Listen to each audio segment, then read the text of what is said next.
Olá, querido amigo, querido irmão, seja bem-vindo ao seu programa semanal do estudo da lição da Escola Sabatina, onde juntos podemos aprofundar muito mais, se atentando aos detalhes dessa palavra. E a lição dessa semana vai tratar do tema Uma Cidade Chamada Confusão. Venha, estude conosco. Está começando o programa Lições para a Eternidade.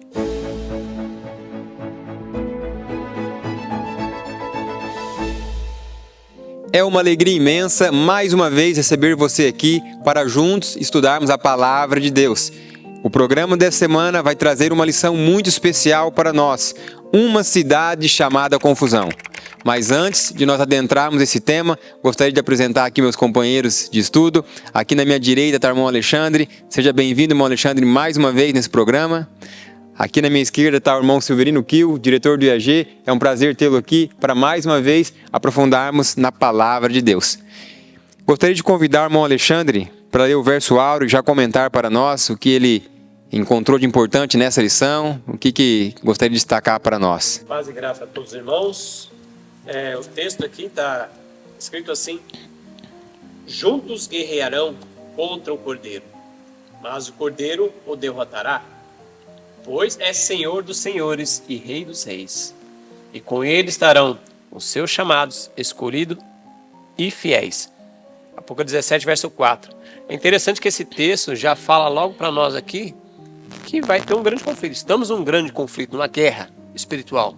Mas o cordeiro vai vencer o dragão. Interessante, né? Porque um cordeiro, um ser tão frágil, vai vencer um dragão, que é um ser mitológico, vermelho, cospe fogo, então, que amedronta as pessoas. O cordeiro o vencerá. Amém.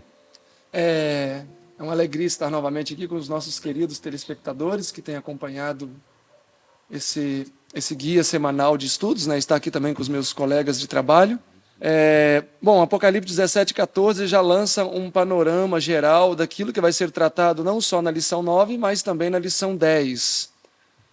O verso 14, podemos dizer que é um verso célebre que lança a ideia de um arregimentamento de forças do inimigo, porque quando diz aqui estes, está se referindo a uma grande confederação do mal que se encontra aí nos versos precedentes, né? Especialmente no verso 10 a 12. Os 10 reis, que são 10 chifres, que estarão unidos juntamente com a besta, que é o 8º rei. E essa confederação do mal vai combater contra o Cordeiro, na pessoa dos santos do Cordeiro. Porque nós sabemos que este grande combate, o ápice deste grande combate, como diz Apocalipse 16, verso 16, vai ser no Armagedon, o momento em que a porta da graça vai estar fechada. Então, este grande combate desta confederação do mal contra o Cordeiro de Deus, o Cordeiro vai estar no céu, vai ser na pessoa dos santos, né? Como disse Jesus a Paulo, né? Como eu tenho te perseguido, Jesus? Quando você persegue aos santos, você a mim tem perseguido. E como o próprio título da semana diz, uma cidade chamada Confusão, e nós sabemos que esta cidade é a referência a uma mulher, né? Como o próprio capítulo 17 a 18 fala, que é a mulher que viste a grande cidade. Então, é uma mulher, uma igreja, uma denominação apostatada, que nós sabemos muito bem quem é, e vamos abordar esse tema na lição, é quem vai estar liderando este grande empreendimento contra o povo de Deus.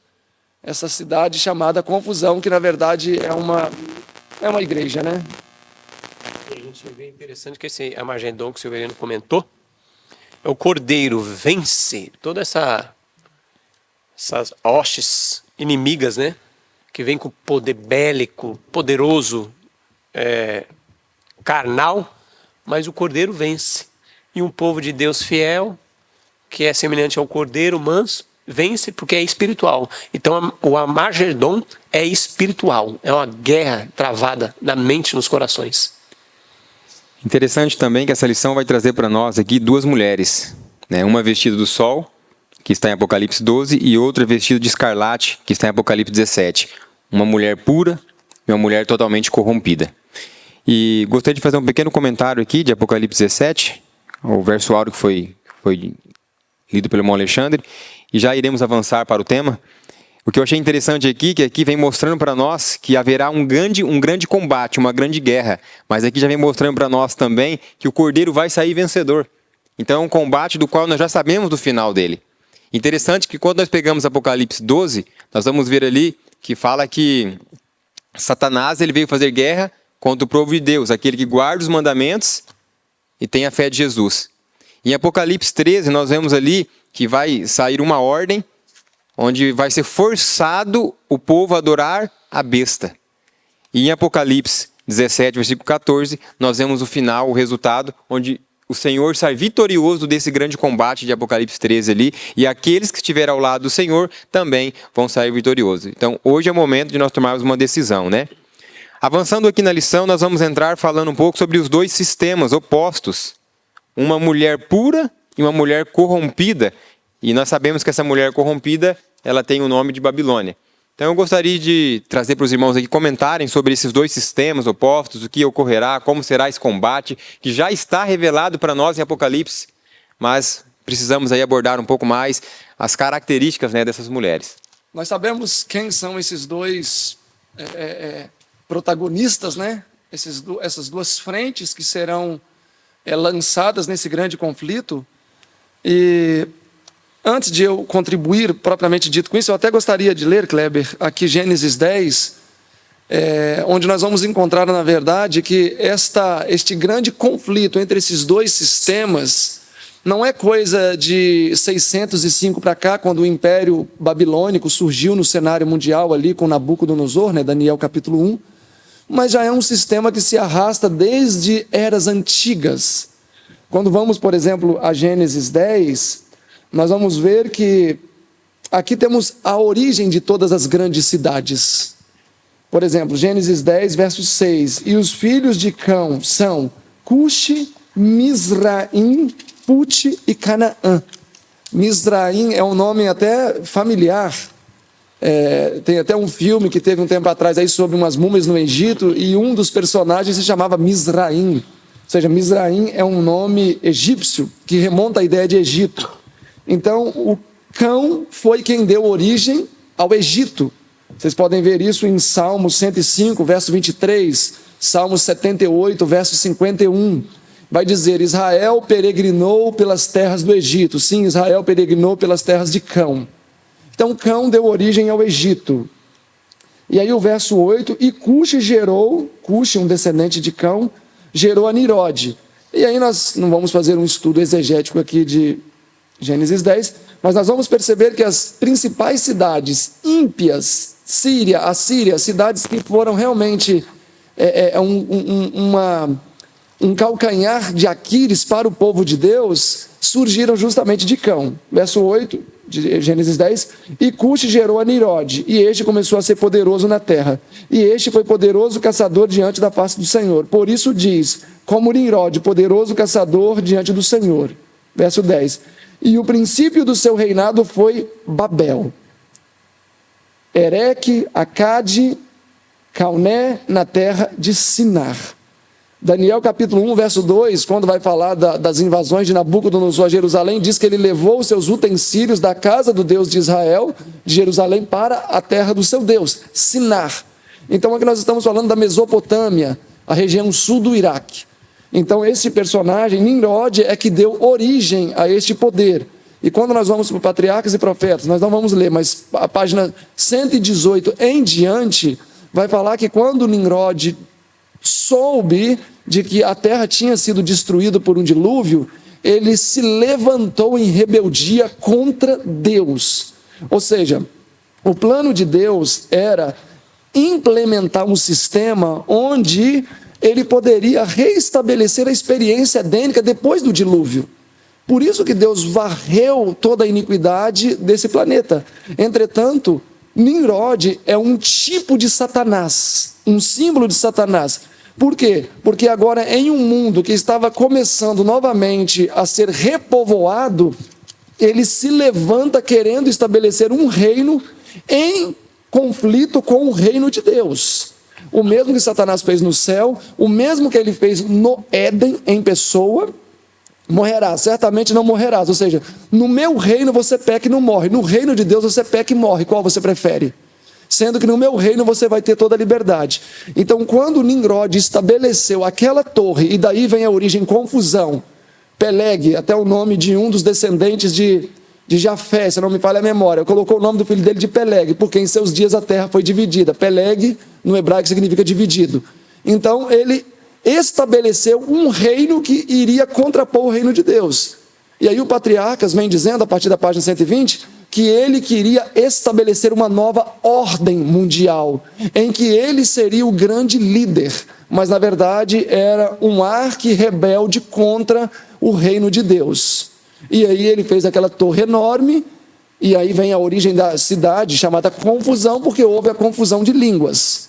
Então ali foi a origem de um sistema pós-dilúvio que iria contrapor o sistema de Deus, e aí nós poderíamos traçar uma linha de tempo desde esse período até, por exemplo, a Daniel capítulo 1, por exemplo, onde a gente vê de maneira nítida essa divisão dos dois poderes. Ô Silver, interessante que você colocou aí, e uma das características de Babilônia é confusão, mas não se prende somente nessa característica. E é importante nós entendermos as outras características da Babilônia, para nós, quando nós entrarmos aqui nos dois sistemas opostos, nós conseguimos entender o que a Babilônia antiga, do Velho Testamento, que teve a sua origem lá em Babel, quais são as características dessa cidade, para nós entendermos as características de Babilônia na atualidade. Nova Jerusalém. É interessante que alguns vão dizer assim, tem confusão. O Silvino falou uma coisa, eu falei outra. Tá tendo confusão, então é Babilônia. Então as pessoas pensam assim, né? Discordou ou tá tendo alguma coisa que eu não acho legal? É confusão, Babilônia. Mas é interessante a gente ver que Babilônia, quando a irmã aplica a igreja caída, Babilônia, espiritual, ela fala da imortalidade da alma e o domingo. Então tem que ter essas duas características, imortalidade da alma e o domingo, como doutrina. Aí é uma confusão, e as igrejas que seguem essa mesma doutrina, elas são caídas também, que segue a mãe, né?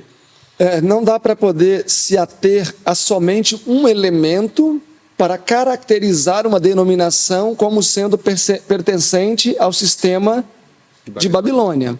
Por exemplo, é comum as pessoas dizerem, a igreja adventista hoje é Babilônia, porque existe muita confusão. Música bagunçada. Música bagunçada. E interessante, até uma pessoa falou assim, olha, eu já não aguento mais. Lá na minha igreja, todo sábado é um almoço, e é uma bagunça, e é uma verdadeira Babilônia.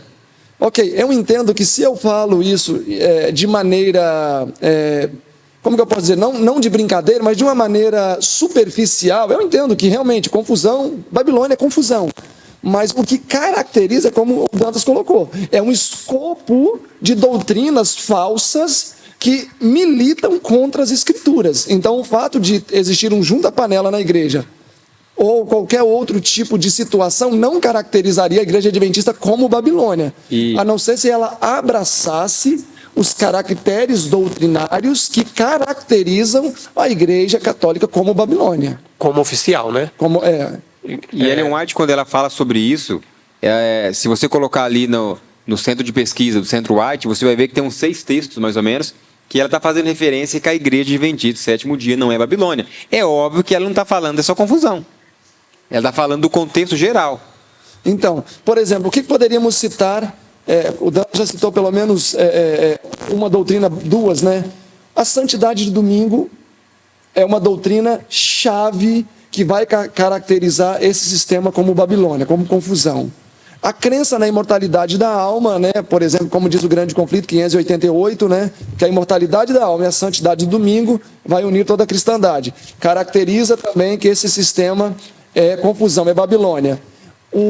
A busca ou a dependência do poder do Estado também caracteriza essa denominação como Babilônia, confusão. Por quê? Porque Babilônia não tem poder. Babilônia não tem poder espiritual. E como é que ela vai fazer com que os seus dogmas e doutrinas sejam aceitos? Ok, imortalidade da alma e santidade do domingo. Como que eu vou fazer o mundo aceitar isso? Então eu preciso fazer uma coisa, impor imposição. Como foi na Idade Média. Como foi na Idade Média. Então, mas uma denominação, nós sabemos que se o país não é teocrático, por exemplo, como os países do Oriente Médio, alguns são, a maioria dos países são laicos, não tem como a denominação ir lá e falar, delegado, prende o Kleber porque ele não fez caso da minha doutrina. Não é possível. Então, a igreja caída, ela usa esse subterfúgio, alia-se ao Estado, e aí usa a força do Estado para dirigir a consciência daqueles que ela quer subjugar. Então, eu diria que esses três pensamentos, embora existam muitos outros, o sistema educacional, por exemplo, poderíamos citar um quarto. O sistema educacional de Babilônia é corrompido. O sistema educacional de Babilônia não ensina uma pessoa a arrazoar ou desfrutar de liberdade de expressão ou raciocínio. Não existe expressão, ou seja, dentro do sistema educacional do papado é tolir, oprimir, estreitar a mente. Então existem ensinamentos específicos que nós vemos uma igreja desenvolvendo ou não, que vai caracterizá-la como Babilônia ou filha de Babilônia. Tem um texto aqui, para complementar o que você colocou, está no Testemunhos Seletos, volume 2, inclusive vou ler se tiver alguma coisa que vocês quiserem destacar, por favor, que diz assim, as igrejas denominacionais caídas é que são Babilônia. Babilônia tem estado a promover doutrinas venenosas, o vinho do erro. Este vinho do erro é composto de doutrinas falsas, tais como a imortalidade natural da alma, o tormento eterno dos ímpios, a negação da preexistência de Cristo antes de seu nascimento em Belém, a defesa e exaltação do primeiro dia da semana acima do santo e santificado dia de Deus. Esses erros e outros semelhantes são apresentados ao mundo pelas várias igrejas. E assim se cumprem as escrituras que dizem, porque ela fez todas as nações beberem do vinho da ira de sua fornicação. Maravilhoso. E o sistema, os dois sistemas opostos, né? Você vai ver o outro sistema, é Apocalipse 14, verso 12. Aqui está a paciência dos santos, os que guardam os mandamentos de Deus e têm a fé de Jesus. E Apocalipse 12, 17, irou o dragão contra a mulher e foi fazer guerra ao restante da sua descendência, os que guardam os mandamentos de Deus e mantêm o testemunho de Jesus. Esse é o povo de Deus, os dois opostos, né? E vocês já falaram de Babilônia. Então, Deus, o Cordeiro, usará esse povo que guarda os mandamentos de Deus e mantém o testemunho de Jesus. Apocalipse 19, 10, o testemunho de Jesus é o Espírito de Profecia. Então, essas características... Eu vou ler só um texto do Espírito de Profecia aqui, está até na lição, meus queridos, Está no Comentário Bíblico Adventista, volume 7, página 1098 a 1099. Dois grandes poderes opostos são revelados. Na última grande batalha, de um lado está o Criador dos céus e da terra. Todos que se encontram do seu lado têm o seu selo. Está com o seu selo. Eles são obedientes às suas ordens. Do outro lado está o príncipe das trevas. É as duas bandeiras, né? O príncipe Emanuel e o príncipe das trevas. Com que escolheram apostasia e rebelião. O tempo atual é solene e terrível para a igreja. Esse texto aqui vai falar para a igreja, Presta bem atenção. Os anjos estão cingindo, esperando a ordem de Deus para derramar suas taças da ira sobre o mundo. Anjos destruidores estão iniciando a obra de vingança, pois o Espírito de Deus está gradualmente se retirando do mundo. Gradualmente o Espírito Santo já está sendo retirado. Satanás também está regimentando suas forças do mal, dirigindo-se aos reis do mundo inteiro, o Severino comentou, ajuntando sob sua bandeira, a fim de serem treinados para a peleja do grande dia do Deus Todo-Poderoso. Satanás deve fazer poderosos esforços para obter a supremacia no último grande conflito. Princípios fundamentais serão revelados e decisões serão tomadas com respeito a eles. Essa frase aqui até eu circulei. Olha só, que diz assim, o ceticismo impera em toda parte. O que é o ceticismo? É dúvida de tudo. É duvidar, criticar. Infelizmente, alguns nós, adventistas sétimo dia, têm dúvida. É inspirado? É iluminado? O ceticismo, dúvida de tudo, impera em toda parte. A impiedade cresce livremente. A fé dos membros da igreja será testada individualmente, como se não houvesse nenhuma outra pessoa no mundo. Então, cada pessoa, a irmã até fala que uns estão com a bandeira do príncipe Emanuel, deixa cair no chão, passa para o outro lado. E outros estão com a bandeira de Satanás, se converte e passa a pegar na bandeira do príncipe Emanuel. Então, dois lados, um vai para um lado e vai para o outro, até se consolidar isso. Silvio, mais algum comentário sobre essa questão? Então, em sistemas opostos, existem características ou mesmo doutrinas que o papado ou Babilônia tem levantado a bandeira que naturalmente vai nos assustar e nós vamos ficar distantes, com medo. Ou seja, um adventista vai aceitar o domingo, a imortalidade da alma, mas como até você leu ali no texto do irmão White na Bíblia Legado, existem elementos que são mais tênues e que muitas vezes, sim, nós podemos acabar aceitando o vinho de Babilônia, através de tradições, ensinamentos, etc. Por quê? Porque Satanás nunca apresenta nada de maneira tão escancarada. Por exemplo, Gênesis 3:21. Deus estabeleceu um sistema sacrificial. Adão pegou o cordeiro e sacrificou. Não passou muito tempo nos dias do próprio filho de Adão, Caim. O que ele fez? Satanás também lançou algo similar. Entretanto, com algumas pequenas diferenças, mas essas diferenças praticamente se nivelaram.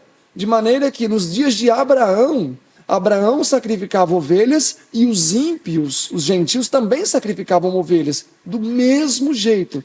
De maneira que os dois sistemas ficaram idênticos. Por isso que o Patriarcas fala que houve um momento que Deus teve que fazer o quê? Banir o sistema sacrificial, porque já era praticamente igual o que os ímpios faziam, o que Satanás fazia no seu sistema de adoração.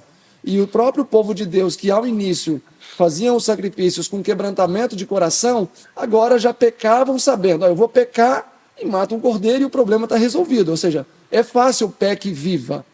E aí entraria o que a serpente disse, Gênesis 3:4, certamente não morrerás. Gênesis 2:16, se comeres, verso 17, certamente morrerás. E o homem viu que o juízo de Deus não era imediato e começou a pleitear, contemporizar com o pecado. Quando nós vamos, por exemplo, para Daniel capítulo 1, que eu acho que é um capítulo que fica muito patente aos nossos olhos, latente a questão dos dois sistemas, nós vamos ver ali, existia o reino de Babilônia, na Mesopotâmia, Nabucodonosor era o líder. Existia o reino de Deus lá em Jerusalém, onde estava o templo. Temos dois reinos, temos dois líderes. Nabucodonosor foi e roubou os ídolos da casa de Jerusalém e trouxe para a casa do seu Deus. Nabucodonosor estabeleceu uma dieta diferente da dieta que tinha em Jerusalém. Nabucodonosor mudou os nomes dos jovens, botando nomes que representavam as suas divindades, ao passo que os nomes desses jovens representavam divindades,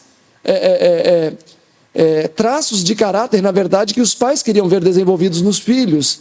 Nabucodonosor estabeleceu uma dieta diferente, estabeleceu um sistema educacional diferente. Bom, poderíamos listar vários pontos em que existia, sim, uma divergência nos dois sistemas, entretanto, alguns aspectos quase que se cruzavam. E ali era, na verdade, nesse esquema, é o mais difícil de descobrir o que é vinho de Babilônia e o que não é vinho de Babilônia. Porque quando a gente fala assim, domingo, aceitar, isso já é uma coisa mais forte. E aí nós temos que tomar cuidado, Kleber, com as raposinhas. Sutil, né? O inimigo sempre vai fazer se tornar algo, a mentira personalizada, né? Personalizada para cada... As pessoas dizem assim, não, se eu vi uma pessoa aqui falando em língua, eu já descarto. Se uma pessoa, até comento com a minha esposa, as pessoas dizem assim, não, aqui na igreja, aqui nós não expulsamos demônio porque não tem demônio. O demônio fica lá fora. Só que o demônio é tão sutil que ele pode pregar no púlpito, ele pode ganhar, ele vai ganhando influência das pessoas. Ele não é como aquele que a gente pensa, que ele vai vindo de um jeito assim vermelho com um chifre, todo mundo vai espantar. Esse é o demônio. Ele vai vir sutil. Ele põe até um terno e gravata, ensina algumas, igual o Silvio falou, um evangelho, mas com poucas saidinhas para mentira, e todo mundo é de Deus. E às vezes pode ser o inimigo. Misericórdia. Então é sutil esse vinho. O que precisa também ficar esclarecido é que pode ser que muitas pessoas não estão matando a sede com o vinho, mas estão tomando goles. Sim. Isso é muito importante nós ficarmos atentos com isso, porque nas características que foi aqui citada, hoje nós encontramos, não vamos falar da denominação fazendo isso, mas encontramos pessoas mal informadas ou mal ensinadas dentro da denominação, que quando vê que morre alguma pessoa querida, fala, está no céu. Sim. É um absurdo um adventista falar, está no céu, depois que a pessoa morreu. Porque nós sabemos que não é a realidade para o momento. Então isso é o quê? É uma imortalidade. Infelizmente, quando a gente olha Daniel 11:40, fala que o rei do norte entraria na terra gloriosa. E a gente entende ali que a terra gloriosa é o povo de Deus. Então, infelizmente, existe em muitos casos o vinho de Babilônia hoje sendo ministrado em nossas igrejas. E um que a gente já está acostumado e percebe é o dirigir a consciência das pessoas.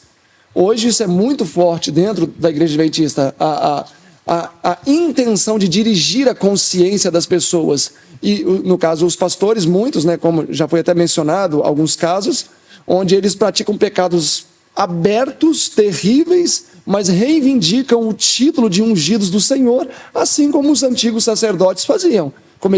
Católicos, né, cometiam terríveis pecados, mas reivindicavam para si um poder ou uma autoridade divina que realmente eles não tinham. Como os fariseus, né, na época de Jesus. Fariseus também. Que faziam coisas terríveis e eu sou o sumo sacerdote. Isso é tão importante, porque aqui nós pegamos as duas pontas, né?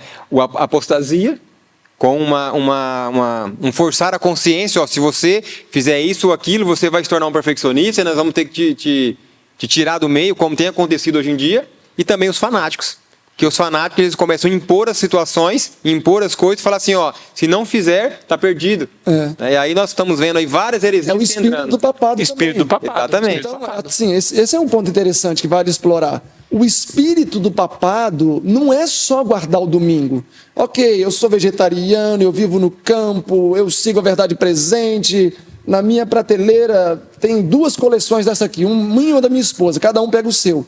Eu posso ter o espírito do papado? Sim. Desde o momento em que eu pego aquilo ali e apresento para você uma verdade e você demora em aceitá-la e eu pronuncio juízos de condenação sobre você, esse é o espírito de quem? Espírito do papado. Então nós podemos ter toda a doutrina correta, mas quando eu pronuncio palavras de sentença sobre outros que não acreditam ou acatam aquilo que eu falo, ainda que seja verdade, este é o espírito do papado. Espírito do papado. Então tem muitas pessoas que dizem ser na verdade presente, que tem o espírito do papado. Exatamente. E tenta colocar a goela abaixo da pessoa. Uma pessoa disse assim para mim, não vou mencionar o nome. A pessoa disse assim, olha, eu tenho apresentado para você muita nova luz e você não tem aceitado. E você não está aceitando porque você está com medo de perder inscritos no canal, está com medo de perder isso e aquilo, e me fez uma série de acusações.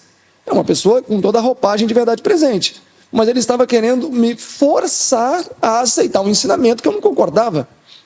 É puro papismo. O papado chegava, você concorda com isso? Não, então vai morrer na fogueira. E muitos hoje que advogam a favor da verdade presente só não mata na fogueira porque tem medo de ir preso. Bom, Kleber, você conhece muito bem disso aí, então pode ter espírito de papado até dentro da família. O homem quando força a mulher quando força o homem, tem que aceitar, você tem que ficar no mesmo nível. Não é um espírito de papado? Sem dúvida alguma. Eu sou sacerdote lá, você tem que me obedecer. Nós temos que tomar muito cuidado para não se tornar o pior pesadelo da esposa e dos filhos. Pois é. Porque às vezes nós estamos pregando que vai vir aí uma perseguição muito forte e nós não conseguimos enxergar que de forma menor estamos perseguindo as pessoas que estão do nosso lado. O anticristo já chegou na casa. Exatamente. Né?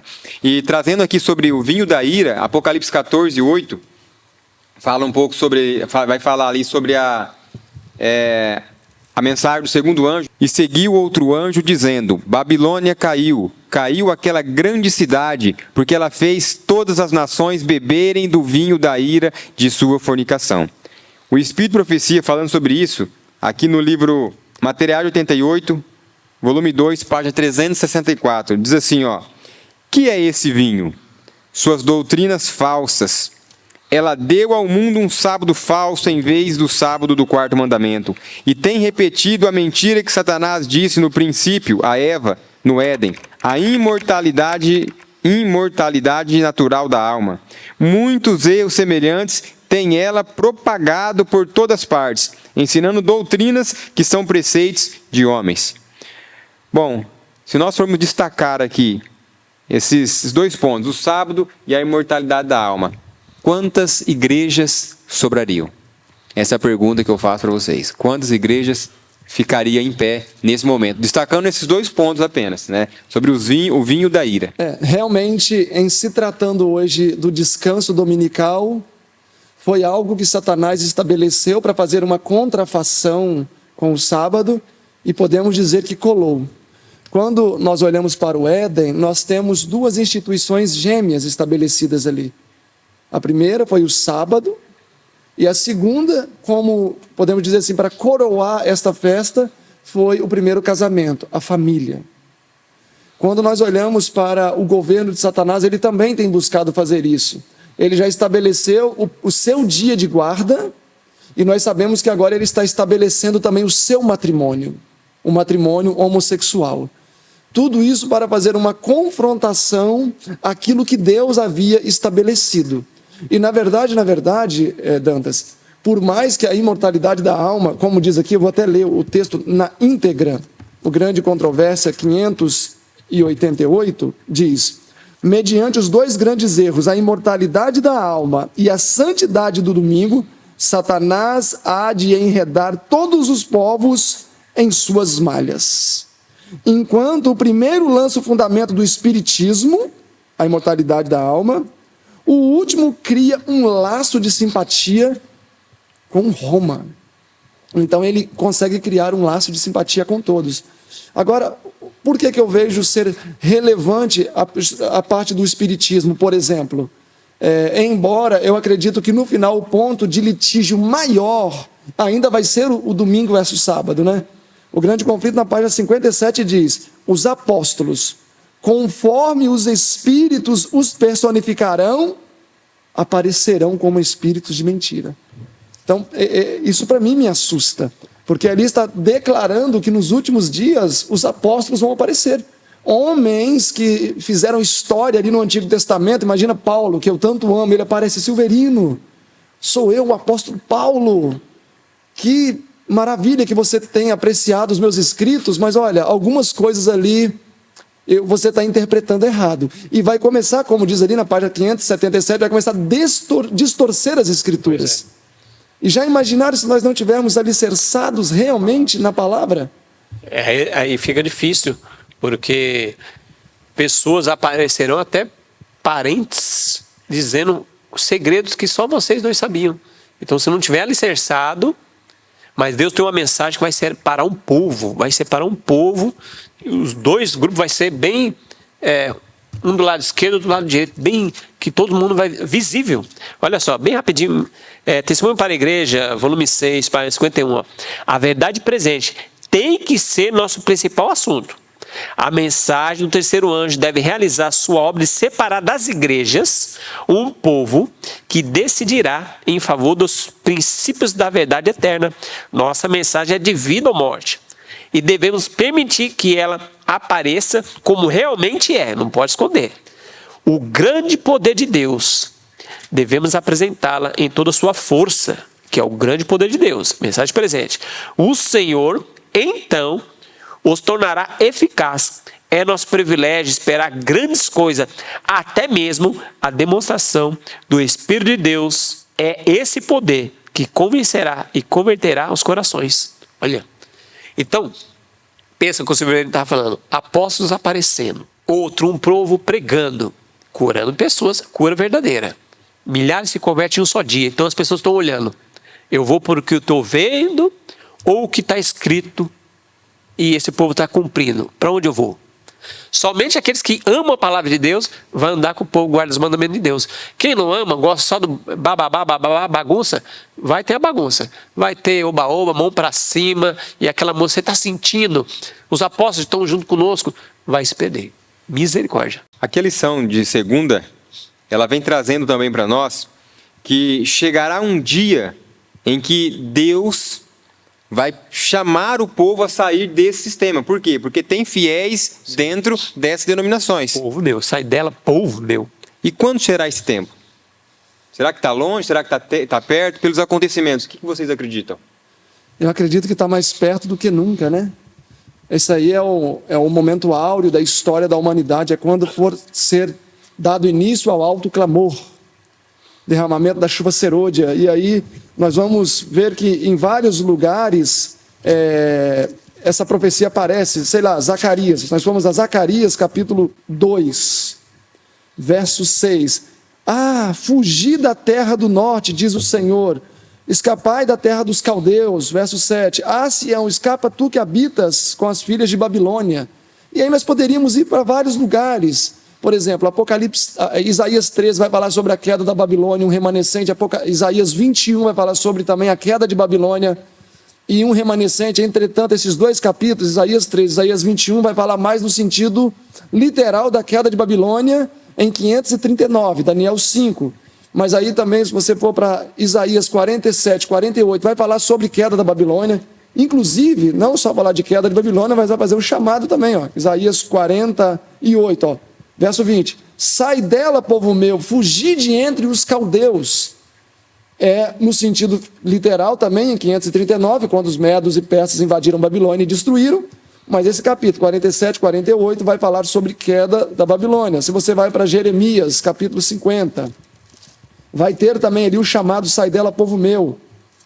Jeremias capítulo 50.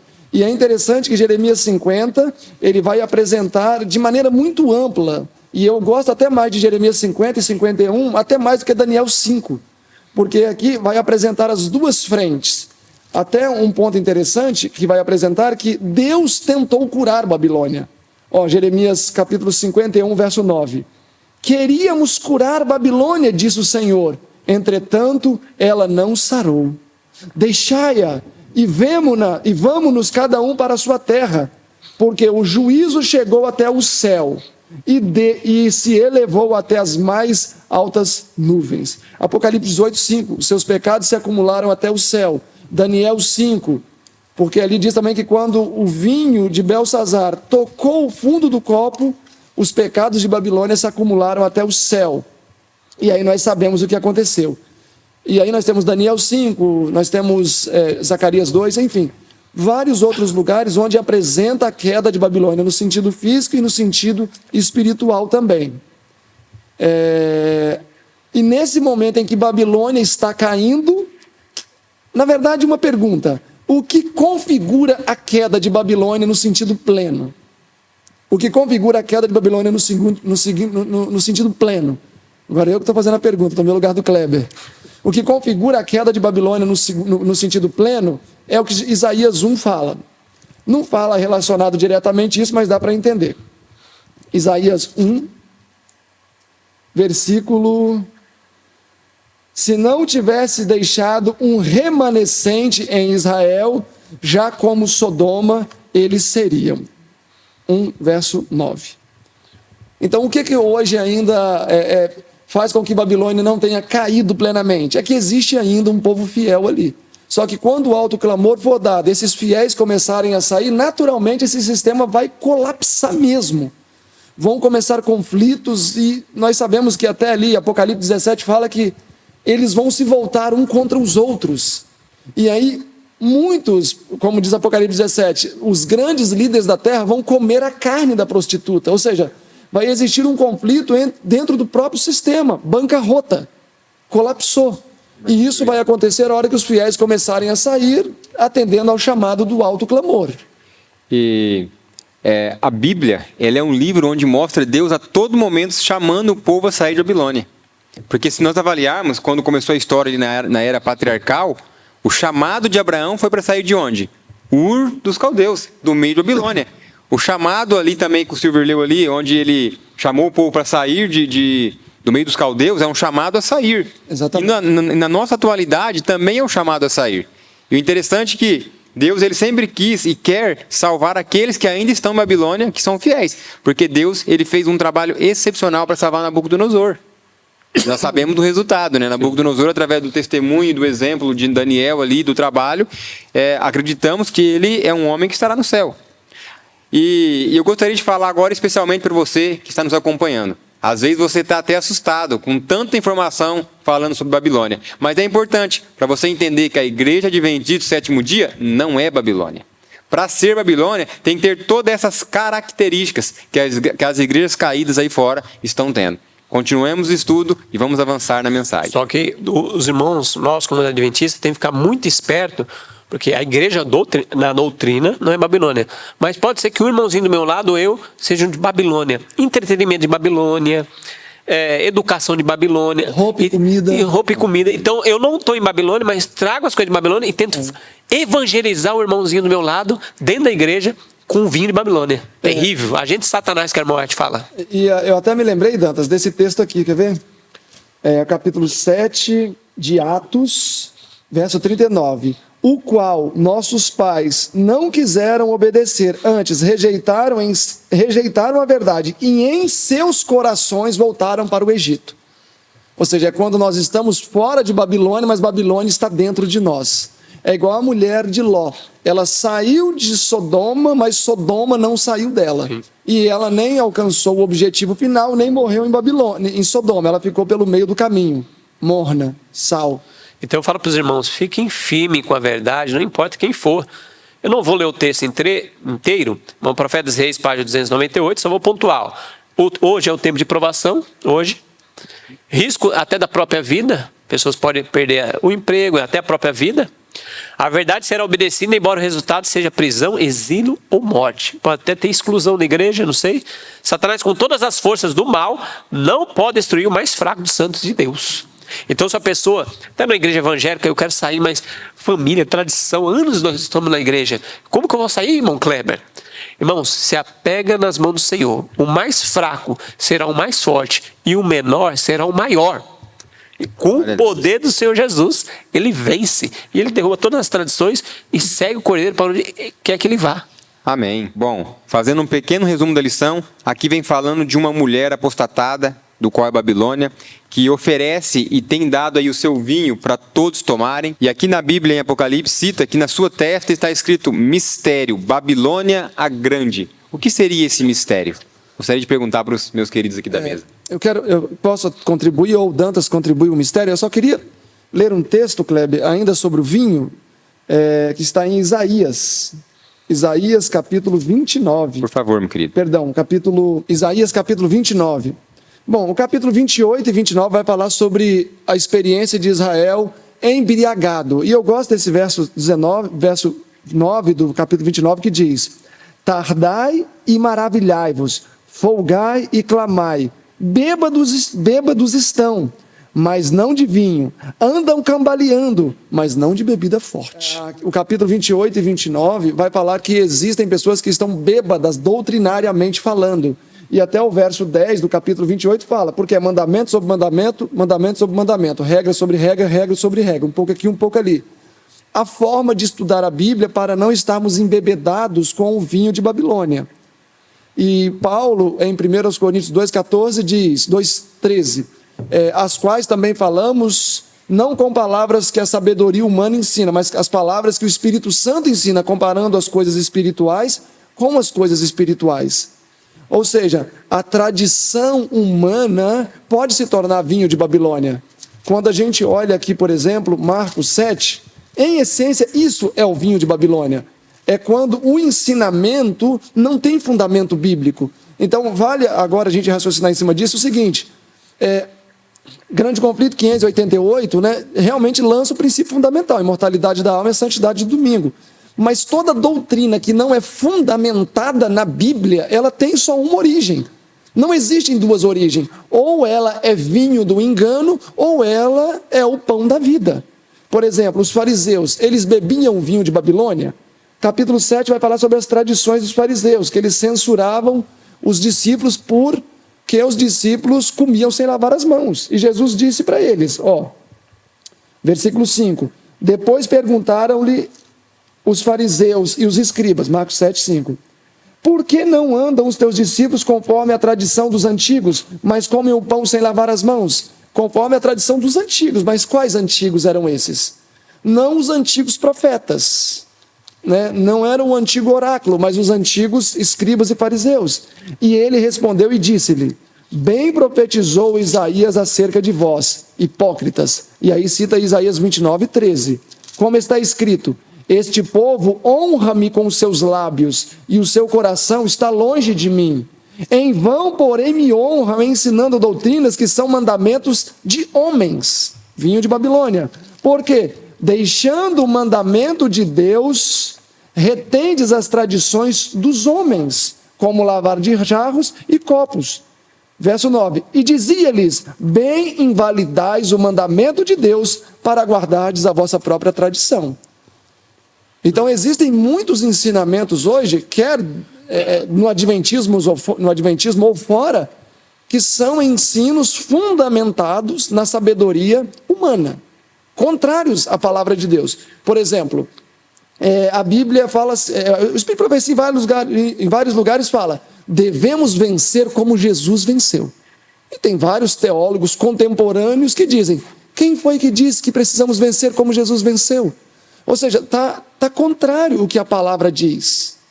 Então, o vinho de Babilônia é algo perigoso e temos que tomar cuidado para não nos embebedarmos com ele. E é interessante que, até na lição aqui, tem até um comentário do autor que foi feliz. Diz assim, bem no último parágrafo: o Apocalipse descreve dois sistemas religiosos. O primeiro revela a confiança em Jesus, independência da sua palavra. O segundo revela a confiança na autoridade humana, independência dos mestres religiosos humanos. Um demonstra a fé centrada em Cristo, com dependência da sua graça, desse sacrifício e da sua expiação para a salvação. O outro é uma abordagem humanista da fé, que substitui a dependência de Cristo para se obter a salvação pela dependência das tradições da igreja. O Severino já mencionou as tradições, né? Vencer como Jesus venceu, está escrito. O outro fala, não, é uma tradição da igreja. Aí fica, não tem como vencer, é uma tradição. Aí alguém pensa aqui, não, mas aqui está falando do papado, dependência e dos santos mediadores. Mas quando eu olho para só um exemplo, uma comissão de igreja, o pastor determina uma coisa, é isso, e eu já estudei e falo, não, mas isso está errado. Isso eu já ouvi de pessoas falando abertamente. Mas se o pastor falou, não tem como ir contra o ungido. Então a pessoa está totalmente dependente do humano. Ela rasga a Bíblia que ela leu, não, o pastor é ungido. Eu vou ler até um texto aqui.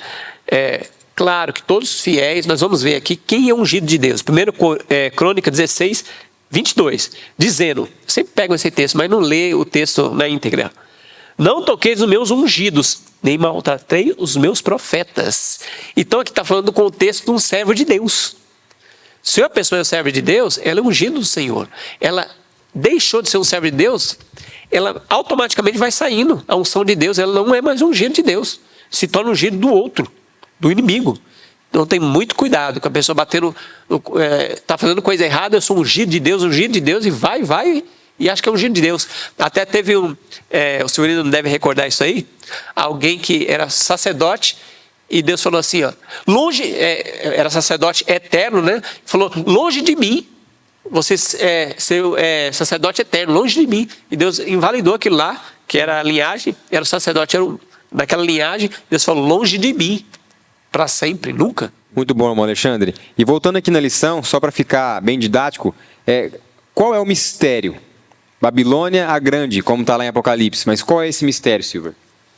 Eu acredito que a gente poderia salientar alguns aspectos do que seria esse mistério, mas eu acredito que talvez o mais importante, na minha visão, é claro que talvez os nossos telespectadores poderiam pontuar outra coisa, e o mistério era tão enfático e tão impressionante que Apocalipse 17, verso 6 diz: e vi que a mulher estava embriagada com o sangue dos santos, se referindo a esta Babilônia a grande, e do sangue das testemunhas de Jesus. E João, quando a viu, maravilhou-se com grande admiração.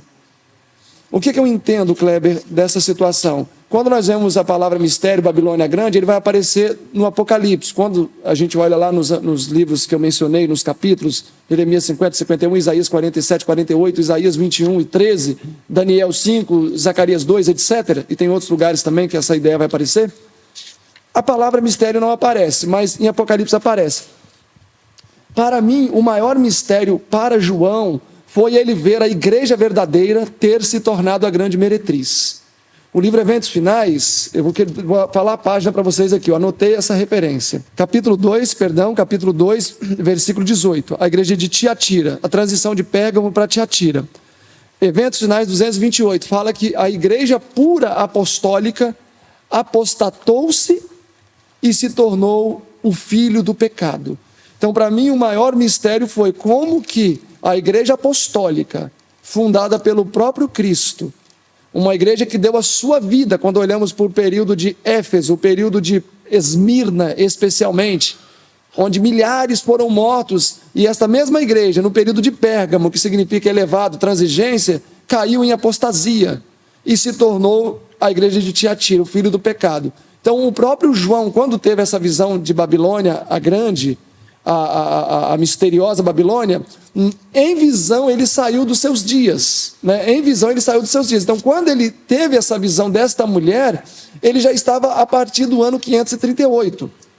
Por exemplo, aqui, ó, Apocalipse 12, versículo 6. E a mulher fugiu para o deserto, onde tinha lugar preparado para ela, para ser alimentada por 1.260 dias. Então, o deserto é o sinônimo de 1.260 dias. Capítulo 12, versículo 14. E foram dadas à mulher 2 asas de águia, para que voasse ao deserto. Ali ela seria sustentada por 1.260 dias, fora da vista da serpente. Então, o deserto é sinônimo aos 1.260 dias. Quando você vai para o capítulo 17, verso 3, João diz: e o anjo levou-me em espírito a um deserto. Ou seja, ele saiu do ano 100, quando tiver a visão, e foi levado ao futuro. Então, no ano 100, quando ele olhava para a igreja, ele estava vendo a igreja ainda no período de Éfeso, que foi do ano 31 ao ano 100, do ano 100 ao ano 303, ou 313, dependendo ali de onde você vai entender a relevância de Pérgamo, dos 10 anos que foram perseguidos por Diocleciano, que foi um dos primeiros imperadores a crer psicologicamente que era Deus e exigir adoração como Deus.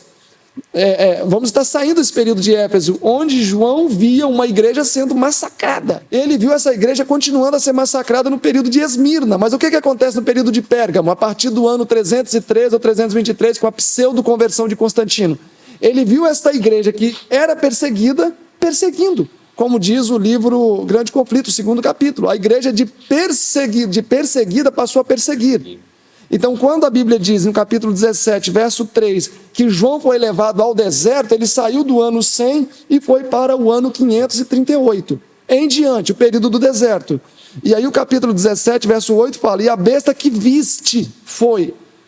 A flexão do verbo viste já está no passado, foi. Ou seja, João já está para além de 1798, no capítulo 17, verso 8 de Apocalipse. Porque a besta que viste, João, ele viu onde? No deserto, 1260 anos. Foi, passado, está no abismo, ferida mortal, ok?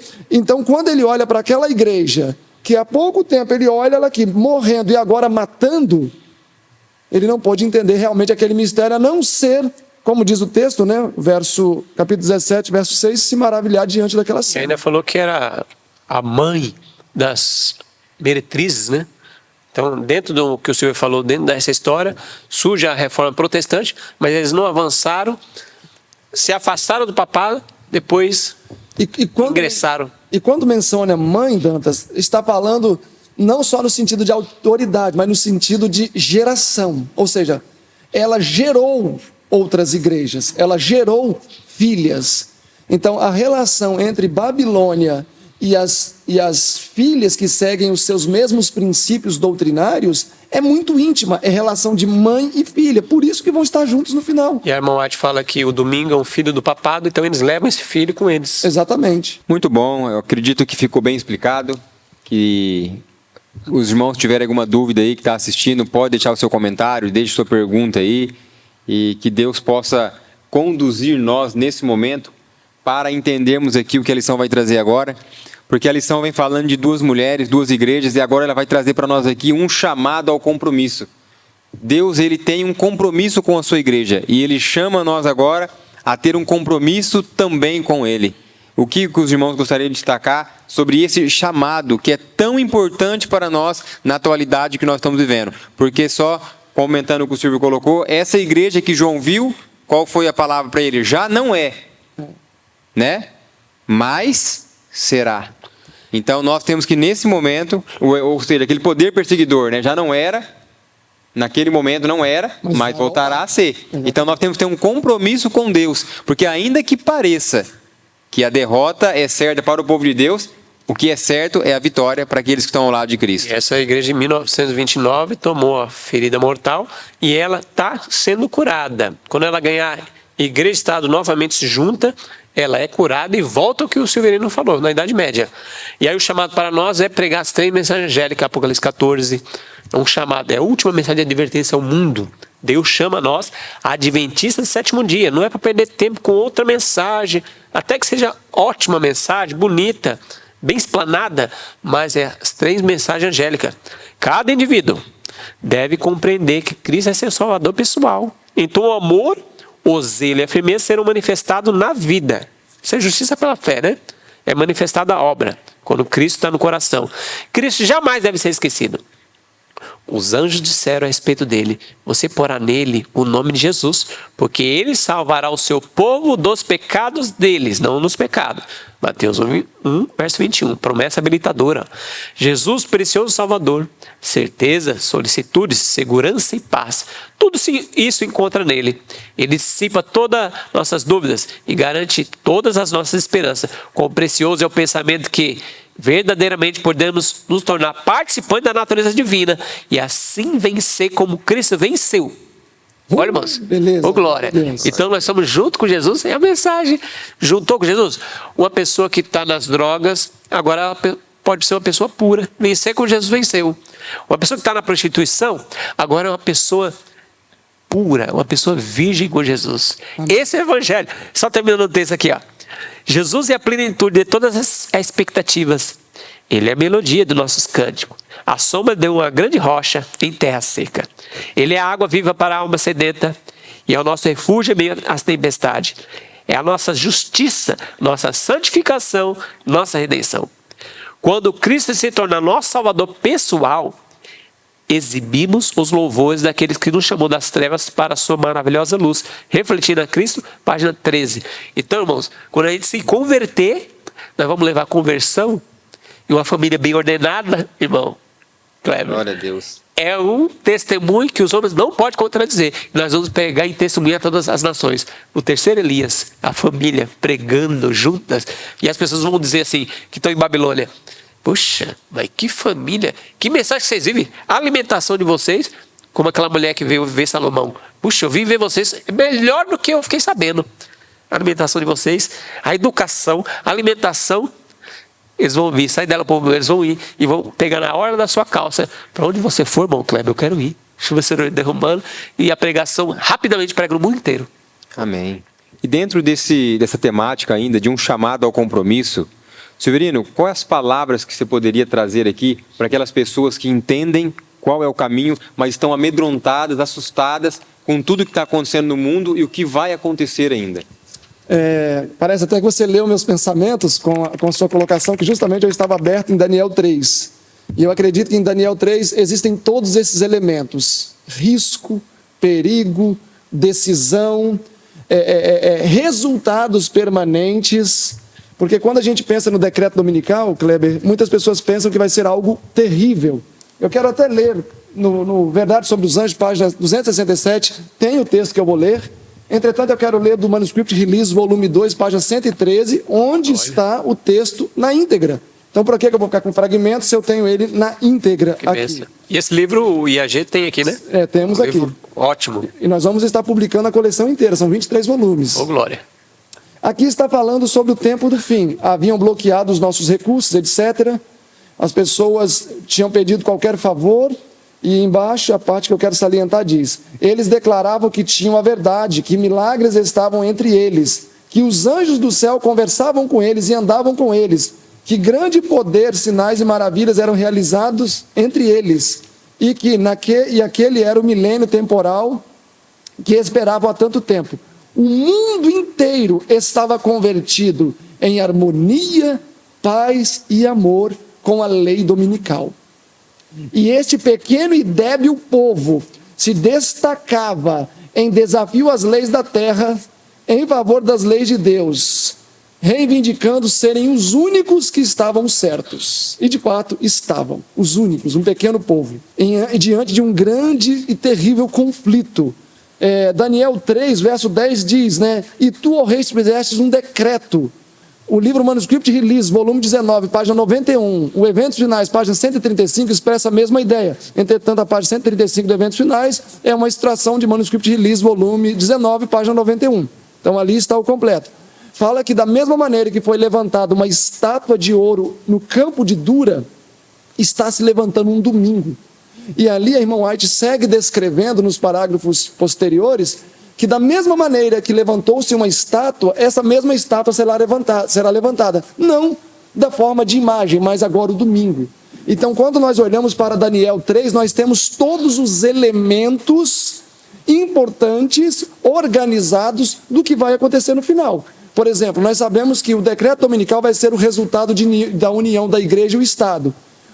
O falso profeta, como diz Apocalipse, né, vai fazer uma tríplice mensagem. E esse falso profeta vai se unir ali com o papado, com a besta. O falso profeta era alguém que professava a verdade, mas deixou de segui-la. Quando a gente olha para Daniel 2, por exemplo, Daniel capítulo 2, versículo 47, respondeu Nabucodonosor a Daniel dizendo, certamente o vosso Deus é o Deus de todos os deuses. Ou seja, Daniel 2, Nabucodonosor reconhece Deus. É Ele. Passaram-se aproximadamente 11 anos e estamos em Daniel 3. O nome Nabucodonosor significa, é um nome conjugado. Nabu protege a coroa. Nabucodonosor. Nabu protege a coroa. Nabu, um deus babilônico. Protege a coroa, uma expressão civil. Então Nabucodonosor em si já expressava união de igreja e Estado. O paganismo unido ao poder civil. E o que aconteceu quando ele fez essa junção? Ele impôs a adoração. E aí entra o que você perguntou, ele impôs a adoração. Uma vez que a adoração agora é imposta, violando a consciência da pessoa, o aceitar ou não, implicando até mesmo a pessoa perder a vida, alguns teriam que se posicionar ou não. Então o próprio nome Nabucodonosor já convergia na ideia de união igreja e Estado e imposição de adoração, no caso o paganismo. E nós sabemos que ali existia uma grande maioria, e semelhante ao texto que eu li no manuscrito 2, página 113, existia um pequeno grupo que eles reivindicavam ter a verdade. Me refiro aos 3 hebreus. E eles até falaram, ó rei, quanto a essa questão de te adorar a estátua ou não, não necessitamos te responder sobre este assunto. Eis que o nosso Deus, a quem servimos, é quem pode nos livrar. E se ele não nos livrar da fornalha, fica sabendo, ó rei, que não te serviremos do mesmo jeito. Eles tomaram uma posição. Quando nós olhamos um pouquinho antes, no capítulo 3, verso 7 diz... verso 6, ó, qualquer que não se prostrar e adorar, será na mesma hora jogado dentro da fornalha ardente. Portanto, nesse mesmo instante, todos os povos ouviram o som da música e se prostraram e adoraram. Aqui existiam 3 classes distintas. Babilônicos, que criam na visão mundial daquele projeto religioso. Judeus, porque Israel estava ali. No ano 605 houve a primeira invasão, no ano 597 a segunda, no ano 586 a terceira. E na terceira invasão houve a destruição total de Jerusalém, e todos os judeus, com exceção dos pobres e Jeremias, que ficaram, segundo Jeremias 48, 49, ficaram para lavrar a terra, todos foram para a Babilônia, estavam presentes. E o terceiro grupo, os 3 hebreus. O primeiro grupo cria naquilo ali. Eles criam que o decreto dominical incorporado pela estátua era algo bom. Os babilônicos criam, não, isso vai mudar. Estes são aqueles que recebem o selo da besta na fronte, onde o selo na fronte é quando a pessoa é convicto daquilo. Os judeus que se abaixaram, mas não criam naquilo, se abaixaram para amarrar o sapato, foram selados aqui. Por quê? Transigência. Bom, eu não quero morrer, então eu vou fazer isso. Até raciocinaram, né? Mas como que nós vamos pregar mensagem se nós morrer tudo aqui? Exatamente. Vamos testemunhar aqui dentro. Não é? Vamos ir devagar. E a terceira classe, os 3 hebreus, que com o custo da própria vida decidiram que se tivessem que morrer, morreriam, mas não transigiriam com a verdade. Pois é, esses aí seriam chamados de estreitos e fanáticos. E a ideia aqui implícita, Dantas, é que realmente eles criam que aqueles jovens, usar uma palavra moderna aí, que até o Francisco usou e outros têm usado, que eles eram fundamentalistas. Tanto que quando a gente olha para o verso 20 do capítulo 3 de Daniel, diz: e ordenou então Nabucodonosor aos soldados mais poderosos do exército de Babilônia, que os atassem e os lançassem na fornalha. Será que haveria necessidade de os soldados mais poderosos serem solicitados? Claro que não, aqueles homens eram cordeiros. Eram cordeiros. Se Nabucodonosor falava, vocês se lancem aí dentro, eles se lançariam. Então, o chamado ao compromisso, meu amado Kleber, se hoje eu tenho dificuldade de aceitar as pequenas reivindicações de Deus, do tipo, abstenham-se da carne, abstenham-se de um tipo de vestuário que não os destaque do mundo, abstenham-se de viver em cidades, e eu considero isso demasiado, como eu vou me posicionar numa situação dessa? Certamente eu não vou me posicionar. O decreto dominical vai nos pegar de surpresa, porque muitos esperam o decreto dominical dando tiro um no outro, mas a irmã White fala que o decreto dominical vai produzir paz. Olha só que Daniel fecha o meu pensamento. Como cozinhar o sapo, né? Cozinhar o sapo, vai mornando até o sapo. Exatamente. Olha lá Daniel, dentro no morninho. Olha Daniel 8:25, se referindo ao papado. Verso 24 diz que ele destruirá maravilhosamente. Como? 25. E pelo seu entendimento fará prosperar o engano em suas mãos. E com paz destruirá aqueles que estarão vivendo em segurança. Então qual vai ser a arma que o papado vai usar para destruir o povo de Deus? Paz. A paz. Paz, segurança, repetindo, vem a destruição. Muito obrigado, irmão Silverino, por esse comentário. Eu quero fazer um pequeno comentário, mas primeiro vamos entrar aqui na parte Babilônia, o centro da idolatria. E aí nós vamos finalizar. Eu quero comentar em cima do que você trouxe aí, porque eu fiquei pensando em um ponto e achei muito relevante. E eu gostaria de comentar ele, mas primeiro vamos falar Babilônia, o centro da idolatria. Alexandre, o que você gostaria de destacar aqui? Falando que a Babilônia é o centro da idolatria, é o centro. Eu quero pegar até o gancho que o Silvino falou, parece que ele leu na minha mente também. E antes dele falar, estava escrito aqui, ó, amarrar sapatos. Daniel 3, antes dele falar. Então o Espírito está conduzindo os três aqui, louvado seja Deus. Amém. Porque alguns vão dizer assim, Babilônia sendo da idolatria, mas eu não sou idólatra, eu não tenho um santo, eu não tenho nada em casa. Um adventista pode pensar, né? Uma pessoa que está na verdade. Mas eu não tenho ídolos. Só que muitas vezes a gente está amarrando os sapatos. A gente não está se curvando, mas como alguns falam assim, no meu coração, eu não aceito. Mas para não ficar chato, eu já vi isso de um ancião. Para não ficar chato, eu vou fazer. Ele falou isso para mim. Para não ficar chato, eu vou fazer. Tem um texto aqui, ó, do Espírito Profecia, bem rapidamente, aí eu vou fazer uma aplicação. Diz assim, ó. Está no Mensagem Escolhida, volume 2, página 318, ó. Aqueles que esquadrilha o coração, deseja afastar dos seus de todo tipo de idolatria. Que palavra de Deus, bendito o livro da vida, ocupe as mesas agora repletas de ornamentos inúteis. Então ela está falando aqui, a palavra de Deus tem que entrar onde está muitas coisas inúteis entre os adventistas. Gastem seu dinheiro em comprar livros que sirvam para elucidar a mente, com respeito à verdade presente. Então a gente deve gastar dinheiro com o quê? Com coisas inúteis, para levar a palavra de Deus através dos livros. Olha, comprar grande controvérsia e distribuir, irmãos. Amém. O tempo que gastam em pegar os números ornamentos da sua casa e tirar o pó deles, gastem em escrever algumas linhas a seus amigos e enviar revistas ou folhetos ou livros a alguém que não conheça a verdade. Então a irmã está aplicando aqui que se uma pessoa não prega mensagem, gasta dinheiro com coisas fúteis, é um idólatra. Então ela dá até um conselho, escreve algumas linhas para alguns amigos, envia revistas. Irmãos, hoje carta é quase obsoleto, né? Não existe cartas, mas redes sociais, muitas vezes a gente usa esse negocinho aqui, ó, e a gente se torna idólatra. Por que a gente usa isso aqui para redes sociais? Para pregar a verdade. Escrever para as pessoas, texto, mandar vídeos bons. Irmãos, está na hora que a gente ter coragem. Ah, mas se alguém perceber que eu estou enviando algum vídeo bom, vai me perseguir. Irmãos, peça a Deus poder e mande vídeos, escreva texto, mande texto do Espírito de Profecia, da Bíblia. E a palavra de Deus seja o centro da nossa vida, seja o centro do nosso lar, em nome de Jesus, e a idolatria fora. Amém. Silver? Eu quero ler um texto do Estudos Bíblicos, nossos Estudos Bíblicos, né? Essa é uma versão mais antiga. A página 212 diz assim, Estudos Bíblicos, página 212. A igreja de Roma é chamada Babilônia. A sua religião foi o reestabelecimento da religião da antiga Babilônia.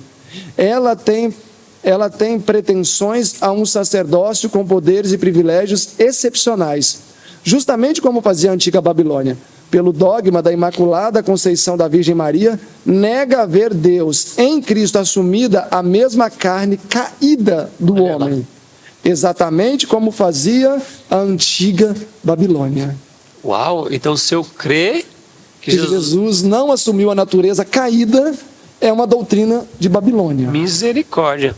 Veja bem, onde surgiu essa ideia do pecado original? Surgiu na falta de poder moral de um homem chamado Agostinho, que era um sacerdote católico, né, do terceiro século, em vencer os seus pecados. Ele era extremamente voltado às questões sexuais. E é um pecado que ele levou sempre e não conseguiu vencer. A partir da sua própria experiência fracassada, diferentemente da experiência de Policarpo do primeiro século e outros, ele sistematizou essa doutrina que ganhou muita fama porque ela veio a corroborar com os sentimentos de muitos, de que uma pessoa não pode vencer o pecado porque o pecado já é inerente a ela, nasceu arraigado a si. Ou seja, o pecado está no meu DNA. Então não tem como eu vencer algo que é intrínseco a mim. E essa doutrina foi, né, ganhando espaço e hoje é amplamente difundida. Mas mesmo dentro da ideia católica, né, da ideia teológica católica, se esta é a realidade do homem, a condição humana, Jesus não poderia ter nascido do ventre de Maria sem ter se contaminado. Por quê? Porque o ventre de Maria seria contaminado. Então logo, o processo sobrenatural aconteceu com o pai de Maria, que Maria nasceu de um ventre contaminado, ela não se contaminou, logo ela então poderia gerar um ser não contaminado, no caso, Jesus. Por isso que quando nós olhamos para a configuração dos santos, o centro da idolatria, né, nós estamos vendo aqui, para a configuração dos santos, o que acontece? Jesus está acima de Maria. Por quê? Porque Jesus nasceu de um ventre imaculado. Um ventre que não existia resquício nenhum no DNA de pecado. Então Jesus está no topo. Depois dele está Maria. Por que Maria está depois de Jesus e não antes que Jesus? Porque Maria nasceu de um ventre contaminado. Entretanto, ela não herdou a contaminação. Mas, vejam bem, Jesus não pôde ser o meu perfeito exemplo porque ele está numa distância muito grande. Ele nasceu até de um ventre imaculado. Mas entre eu e Jesus tem Maria. Que foi uma de nós. Que foi mais parecida, mas não foi igual. Não foi igual, mesmo assim não porque ela ainda era imaculada. Então como que eu posso me aproximar de Maria, sendo que eu não tive a mesma experiência que Maria de ser imaculado ou imaculada? Vem os santos, São Pedro, São João, São Benedito, São Tomé, São Jorge, foram pessoas que experimentaram aquilo que nós experimentamos. Então existe uma transferência de graus de experiência experimental. São Pedro chega e fala: Maria, eu sei o que Alexandre está passando, porque você não experimentou na plenitude que eu experimentei, então intercede por ele. E Maria, que está entre então Jesus e os santos, faz a ponte. Isso se chama o cúmulo da idolatria, porque é quando a nossa dependência de um Salvador passa pelos santos, Maria para chegar a Jesus e aí sim pleitear diante de Deus. Então, se você está falando aí, se nós, como povo de Deus, que professa o povo de Deus, cremos que Jesus veio com a natureza não pecaminosa, nós estamos com o pé aonde? No papado. Exatamente. No papado. Exatamente isso. Graças a Deus, irmãos, que a igreja de 27º dia não tem como doutrina isso. É alguns homens que trouxeram como doutrina, que não é, mas trouxeram, até muitos são até excluídos por causa disso, que Jesus veio com a natureza humana não pecaminosa. Graças a Deus que não é a doutrina da igreja de 27º dia, é alguns que trazem, alguns teólogos. Né? É o ensinamento. Louvado seja Deus. Ser um membro, né? Então, irmãos, crer que Jesus veio como Adão antes da queda está com o pé no papado. É a doutrina católica, misericórdia. Nós estamos chegando no fim de mais uma lição. Essa lição foi muito importante para nós. Eu gostaria de deixar aqui só um pequeno comentário, frente ao que o senhor estava comentando ali agora há pouco, ao que você está comentando aqui também agora, nessa lição, que é o seguinte: aqui nós estamos vendo, estudamos nessa lição, que nos dias atuais, e principalmente daqui para frente, nós teremos novamente um poder perseguidor, né? Uma igreja que tem as características de Babilônia. Mas graças a Deus que eu vejo aqui duas cenas, e graças a Deus para uma situação e triste cena para outra situação. A primeira é que é uma cena de esperança, onde Deus vai chamar os obedientes que estão dentro de Babilônia para sair daquela cidade, porque Ele ama os obedientes. E uma cena de tristeza por causa de um juízo para os desobedientes que estão dentro da mulher verdadeira, da igreja verdadeira, que não estão sendo obedientes. E nós sabemos que Ellen White fala, né, que muitos que estão dentro da igreja, ou seja, a maioria, a maior parte, vão sair das fileiras do povo de Deus e vão se unir ao papado. E alguns fiéis que estão dentro de Babilônia vão sair e vão tomar a coroa daqueles que estão dentro da igreja, mas não estão sendo fiel. Então, o conselho que creio que é unânime aqui a você que nos assiste: se aprofunde mais na palavra de Deus. Se aprofunde mais. Dê mais valor na Bíblia e no espírito de profecia. E estude por você mesmo. Tudo isso que o irmão Silver, de forma carinhosa nós falarmos aqui, falou, o irmão Alexandre está embasado na palavra de Deus. Mas o que eu digo para você nesse momento é: maldito o homem que confia no homem. Paulo falou que gostava mais dos berianos, é esse o nome, né? Por quê? Porque após ouvir uma mensagem, eles pegavam a sua Bíblia e o Espírito de Profecia hoje na atualidade e iam estudar. Então o conselho que eu dou para você: se aprofunde. Se aprofunde. Fique de pé por você mesmo. Nós não podemos usar os irmãos ou os pastores como muleta. Nós não podemos ser manco, porque nenhum manco entrará no céu. Manco espiritual, estou querendo dizer. Então, que Deus abençoe você. Quero agradecer mais uma vez pela sua presença aqui. Obrigado por estar curtindo nossos vídeos, por estar compartilhando. Estamos recebendo bastante comentários de vocês que estão gostando, de vidas que estão sendo transformadas, impactadas. Então, seja um companheiro, um parceiro nesse momento. Compartilhe os vídeos da lição da Escola Sabatina, que é um podcast fantástico, um conteúdo maravilhoso. Também gostaria de agradecer aqui de forma pública a equipe de filmagem, da produção, que tem sido assim fantástica também, nos ajudando aqui no trabalho. E todos nós, unidos, avançaremos. Deus abençoe. Finaliza aqui o programa Lições para a Eternidade. Amém.